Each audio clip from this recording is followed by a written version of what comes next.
Hello dear students, welcome back to Chemistry Kasaga by Sagar Varjatia, and we are doing the electrochemistry chapter, and in today we are going to study the numericals based on the electrode potential.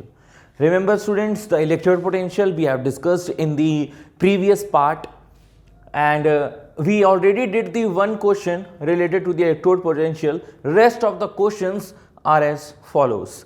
So kindly look at the first question, which says that calculate the standard reduction potential of CD2+/CD electrode for the cell this. This is the basically the cell representation, cell notation. I have already discussed this thing in the part 1, that how you can represent the cell. तो बच्चों ये क्या लिखा है, ये anode है, बीच में सॉल्ट ब्रिज है, and this is the cathode. आपको standard reduction potential of CD2+/CD मतलब कैडमियम का निकालना है. तो from the given cell representation what we can conclude is that this is the anode, this is the cathode, and the formula is E naught cell is equal to E naught cathode minus E naught anode. E naught cathode, cathode में क्या है, cadmium. किस terms में लिखेंगे, reduction potential के terms में लिखेंगे. Minus E naught anode,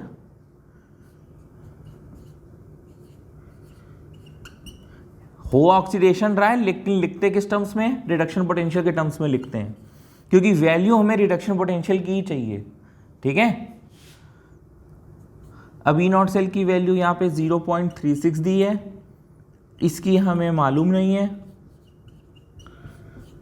और हमें इसकी भी दी हुई है ये.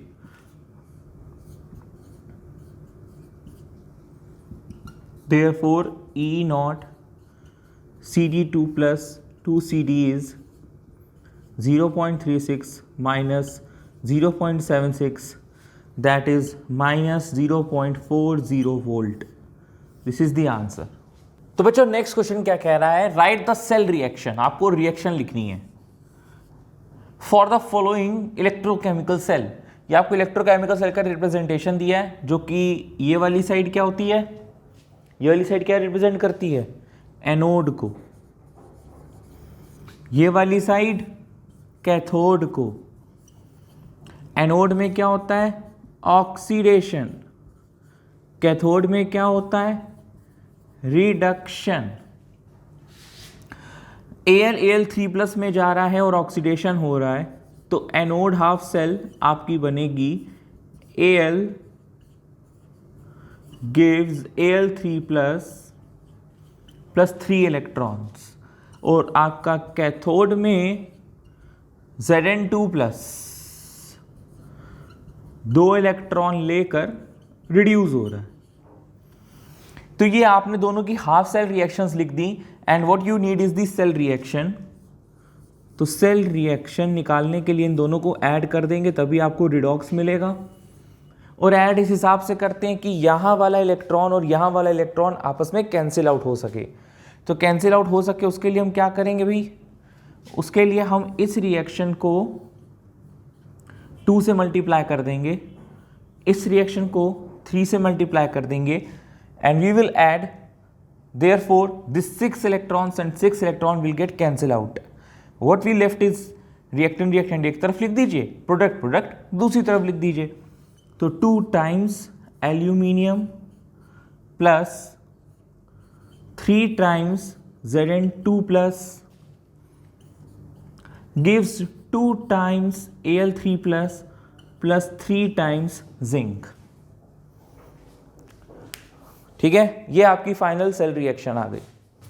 सो the next question is predict whether zinc and silver react with 1 molarity H2SO4 to give out hydrogen gas or not. आप बच्चों ये जानते हैं बात कि अगर कोई भी मेटल किसी एसिड के साथ रिएक्ट करेगा तो it will form salt and hydrogen gas gets evolved. तो here we have to check the spontaneity of the reaction. इस तरीके के क्वेश्चन का मतलब है we have to check whether the reaction is spontaneous or feasible, yes or no। ठीक है, तो जब भी बात स्पॉन्टेनियस या फिजिबिलिटी की आएगी, या ये कह लो कि वो रिएक्शन पॉसिबल है या नहीं, इस बात पर आएगी, तो हमेशा याद रखना E0 cell should be positive, then reaction will be possible or spontaneous or feasible।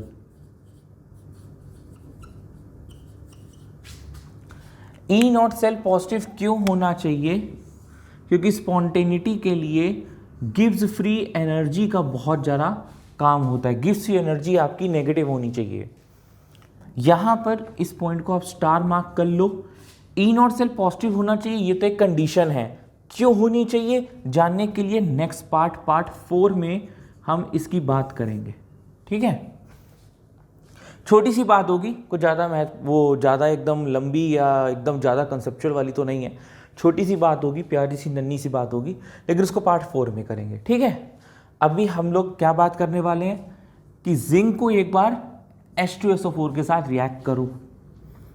तो पहला केस देख रहे हैं, this is the first case कि जिंक जो आपका मेटल है वो H2SO4 के साथ रिएक्ट कर रहा है। तो मान लेते हैं कि रिएक्शन दिखा रहा है, और रिएक्शन दिखा रहा है तो ये प्रोडक्ट बनाएगा, एक सॉल्ट बनाएगा और हाइड्रोजन गैस रिलीज करेगा। हम इस रिएक्शन को बच्चों आयनिक फॉर्म में इस तरह से तो लिख सकते हैं, Zn प्लस H2SO4 को हम 2H प्लस लिख दें, यहाँ पे गिव्स इस ZnSO4 को हम यहाँ पे Zn2 प्लस लिख दें, भाई SO4 2 माइनस कैंसिल हो गया, plus H2। This reaction can also be written as this reaction in the ionic form. Now जब आप इसको इस फॉर्म में लिख देते हैं तो आपको एक बड़ी चीज़ आसानी से पता चल जाती है कि Zn से Zn2 प्लस जा रहा है, तो यानी कि यहाँ पे जिंक ऑक्सीडाइज्ड हो रहा है। और अगर जिंक ऑक्सीडाइज्ड हो रहा है तो हम उसको कहाँ पे लेंगे? एनोड में लेंगे। और हाइड्रोजन आपका +1 से H2 यानी कि 0 ऑक्सीडेशन स्टेट पे जा रहा है, यानी कि ये क्या हो रहा है? ये रिडक्शन दिखा रहा है। और अगर रिडक्शन दिखा रहा है तो हम हाइड्रोजन को कहाँ लेंगे? हम हाइड्रोजन को कैथोड में लेंगे। अब हम क्या करते हैं, अपना सिंपल सा वही फॉर्मूला लगाते हैं कि E0 cell is equal to E0 cathode. Cathode में बच्चों हमारे पास क्या है? H plus H2। और एनोड में हमारे पास क्या है? यहाँ पर इस केस के लिए जिंक है, जिंक। अब आप जानते हो कि जो स्टैंडर्ड रिडक्शन पोटेंशियल हो चाहे ऑक्सीडेशन पोटेंशियल हो, हाइड्रोजन के केस में 0 होता है। ये भी मैंने पार्ट 1C में पढ़ाया था, 0 होता है, ये रेफरेंस इलेक्ट्रोड है। प्लस Zn का जो रिडक्शन पोटेंशियल दिया है क्वेश्चन में वो -0.76 दिया है, सॉरी कैथोड माइनस एनोड है ना। तो ये E0 सेल आपका पॉजिटिव में 0.76 वोल्ट आ गया। यानी कि अगर ये पॉजिटिव है तो मतलब रिएक्शन पॉसिबल है। अगर रिएक्शन पॉसिबल हो रही है तो इसका मतलब हाइड्रोजन गैस इवॉल्व हो जाएगी। भाई रिएक्शन पॉसिबल तो हाइड्रोजन गैस तो इवॉल्व होगी। अब हम क्या करते हैं? अब हम सेकंड केस की तरफ चलते हैं। सेकंड केस क्या कह रहा है? सिल्वर को अगर तुम रिएक्ट कराओ H2SO4 के साथ, तो ये बात देखो आप सबको पता होगी कि हाइड्रोजन के नीचे वाले जितने भी कंटेंट्स हैं, चप्पा, Cu, Hg, Ag, Pt, Au, वो कोई भी रिएक्ट नहीं करेगा। ये बात आपको पता है, लेकिन आपको शो करनी है यूजिंग दी इलेक्ट्रोपोटेंशियल वैल्यूज। तो उसको हम कैसे शो करेंगे, आइए देखते हैं। Ag कोई रिएक्शन H2SO4 के साथ कराओ और सॉल्ट बनेगा Ag2SO4 और प्लस हाइड्रोजन गैस इवॉल्व होगी। आई नो कि ये रिएक्शन नहीं होती, आई नो, लेकिन आपको प्रूफ करनी है। फिर से आप इसको क्या करो, आयनिक फॉर्म में लिखो, Ag plus 2H plus gives 2Ag plus H2। फिर से यहाँ पे Ag क्या जा रहा है? ऑक्सीडेशन में। ऑक्सीडेशन का मतलब ये कहाँ जाएगा? एनोड में। तो E0 सेल का formula E0 cathode minus E0 anode. यहाँ पे कैथोड में फिर से हाइड्रोजन है और आपका एनोड में Ag है। इसकी वैल्यू 0 होती है और Ag की वैल्यू यहाँ पे 0 पॉइंट प्लस का 0.8 दिया है। तो देखिए बच्चों यहाँ का जो ई नॉट सेल आया है वो -0.80 वोल्ट आया है, और आना भी चाहिए, लाजमी भी है, यानी कि reaction is not possible. Why the reaction is not possible? Because E naught cell value is coming out to be negative.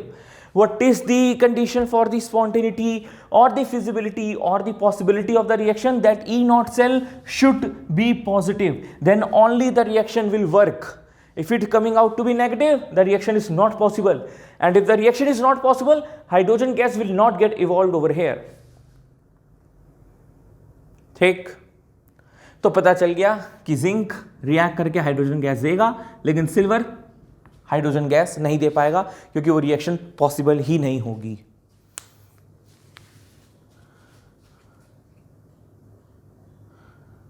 I am very sorry, मैं क्या कर रहा हूं, मैं कैलकुलेशन आप लोग छुप गई होगी, और ये कैमरा भी गया. ये लास्ट के 2 स्टेप्स ये लिखे थे मैंने. क्लियर? स्क्रीनशॉट ले लो.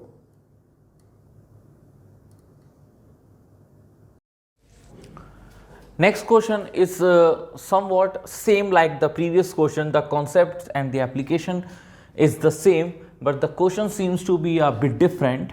It's saying that can a solution of 1 molarity CuSO4 be stored in a vessel made up of nickel? Again in this question you have to see or check the spontaneity or the feasibility or the possibility of the reaction. I mean to say that whether the E naught cell is positive, and if it is positive, then the reaction will occur, and if the reaction will occur, you cannot store that particular thing for a long period of time, क्योंकि वो एक दूसरे से react कर रहा है. Now, if E naught cell comes out to be negative, it means the cell reaction will not occur, and if the cell reaction will not occur, this will be benefit for you in keeping it for a longer time or storage for a longer time. That means you can store that particular thing in a particular solution. Like here, the vessel is made up of nickel. So nickel plus CuSO4 gives nickel sulfate plus copper. Now if I convert this reaction in a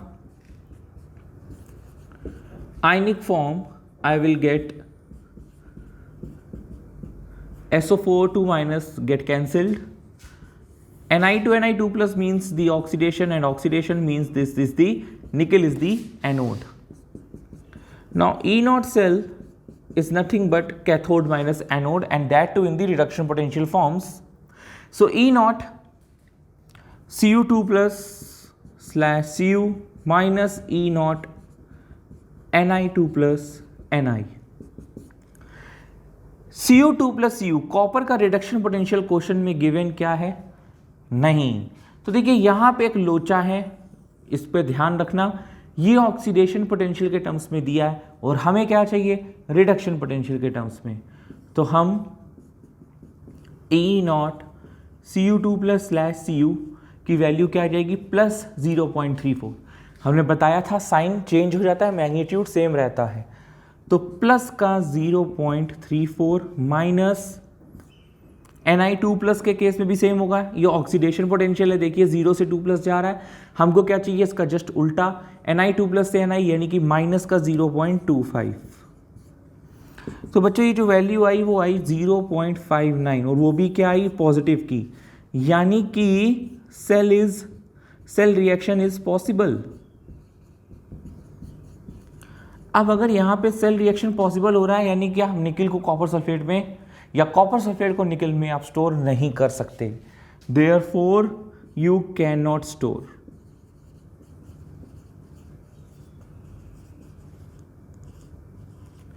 क्या? Copper sulphate solution in निकल, क्योंकि cell reaction spontaneous है. Storage का मकसद है कि वो दोनों चीजें आपस में रिएक्ट ना हो और लंबे समय तक हमें वो सुरक्षित मिले. जब भी हमें 2 साल 1-2 साल बाद उसको चाहिए हम आराम से उसको निकाल कर कॉपर सल्फेट को पानी के साथ थोड़ा सा मिलाकर पी सकें। लेकिन यहाँ क्या हो रहा है, यहाँ पे नहीं ऐसा हो रहा है। यहाँ पे जब आप दोनों को स्टोर करने के पर्पस पे डालेंगे तो आप देखेंगे कुछ टाइम बाद वो ख़त्म हो जाएंगे। क्यों? क्योंकि वो रिएक्शन हो रही है वहाँ पे E0 सेल पॉजिटिव आ रहा है। लेकिन यदि अगर ये चीज़ उल्टी होती, उल्टी का मतलब अगर आप कॉपर को निकल सल्फेट में प्लेस करते तो आपका E0 सेल नेगेटिव आता। आप ये करके देखना। क्या करना, वैल्यू आपको सेम दी हुई है, क्वेश्चन क्या बदल गया, can a solution of 1 molarity nickel sulphate be stored in a vessel of copper. क्योंकि हम इसका उल्टा कर देंगे ना, जब उल्टा कर देंगे तो ये -0.59 आएगा। बट ऑब्वियस की बात है कि अगर तुम निकल को कॉपर सल्फेट में स्टोर नहीं कर सकते तो बट ऑब्वियस की बात है कि आप कॉपर को निकल सल्फेट में स्टोर कर देंगे, क्योंकि पूरा प्रोसीजर उल्टा हो जाएगा। E0 सेल भी उल्टा आएगा, यानी कि माइनस में आएगा, तो सेल रिएक्शन पॉसिबल नहीं होगी, यानी कि आप स्टोरेज कर पाएंगे। तो फिलहाल इस क्वेश्चन का तो ये पर्टिकुलर आंसर है। आई होप आप समझ गए। ठीक है, नेक्स्ट क्वेश्चन में आते हैं। नेक्स्ट क्वेश्चन है, copper wire is dipped in AgNO3। ये एक बीकर है जिसमें AgNO3 का सोल्यूशन है और इसके ऊपर बच्चों कॉपर इलेक्ट्रोड या कॉपर वायर को डिप किया गया है।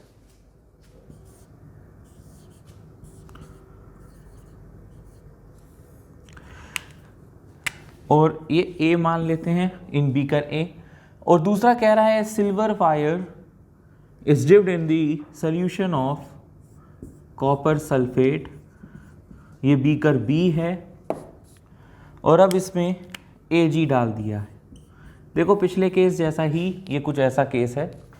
कह रहा है गिवन दैट Cu2 प्लस, मतलब दोनों का इलेक्ट्रोड पोटेंशियल दिया है, और क्वेश्चन क्या है, क्वेश्चन है इन which beaker ions get reduced.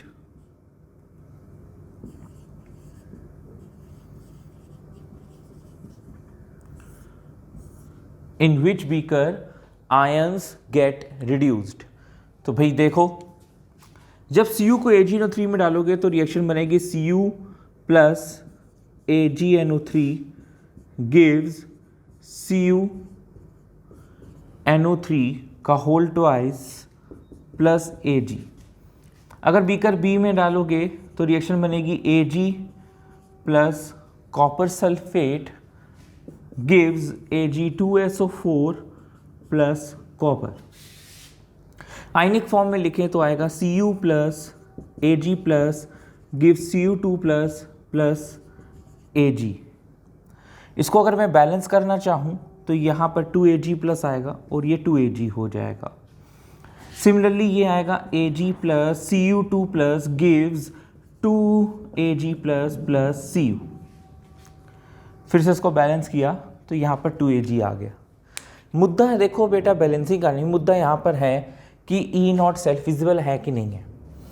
यहाँ पे अगर हम कैलकुलेट करें E0 सेल को तो वो E0 cathode minus E0 anode होता है, और कैथोड यहाँ पे क्या आ रहा है, देखो Cu 0 से 2 प्लस जा रहा है यानी कि एनोड है, और कैथोड में क्या आ रहा है Ag, यानी कि Ag plus slash Ag minus E0 Cu2 plus slash Cu। Ag का हमको रिडक्शन पोटेंशियल 0.80 गिवन है और उसका भी गिवन है 0.34, यानी कि ये प्लस का 0.46 आ गया। यहाँ पे सेल रिएक्शन फिजिबल होगी, यानी कि in the beaker A the ions will get reduced. Now if you talk about this particular thing Ag plus Cu2 plus, तो देखना बच्चों यहाँ पे E0 सेल जब हम लोग निकालेंगे तो वो नेगेटिव ही आएगा, यानी कि यहाँ पे रिएक्शन पॉसिबल नहीं है, यानी कि आयंस यहाँ पे रिड्यूस्ड नहीं होंगे। चलो करके देख लेते हैं। Cu2 प्लस से Cu जा रहा है यानी कि रिडक्शन हो रहा है, तो यहाँ पे कॉपर कैथोड में है और Ag आपका एनोड में है। कॉपर कितना है 0.34 माइनस 0.80, तो देखो माइनस का 0.46 वोल्ट आया है, और माइनस का मतलब E0 सेल अगर माइनस है तो रिएक्शन पॉसिबल नहीं है, यानी कि यहाँ पे आयंस रिड्यूस नहीं होंगे। तो in which beaker ions get reduced A, why, because E0 cell is coming to be positive. तो आई होप आपको इलेक्ट्रोड पोटेंशियल पे क्वेश्चन समझ में आ गए होंगे कीप वॉचिंग केमिस्ट्री का सागर बाय सागर वर्जातिया। मिलते हैं नेक्स्ट पार्ट में with the Nernst equation. This is will be the topic for the next part.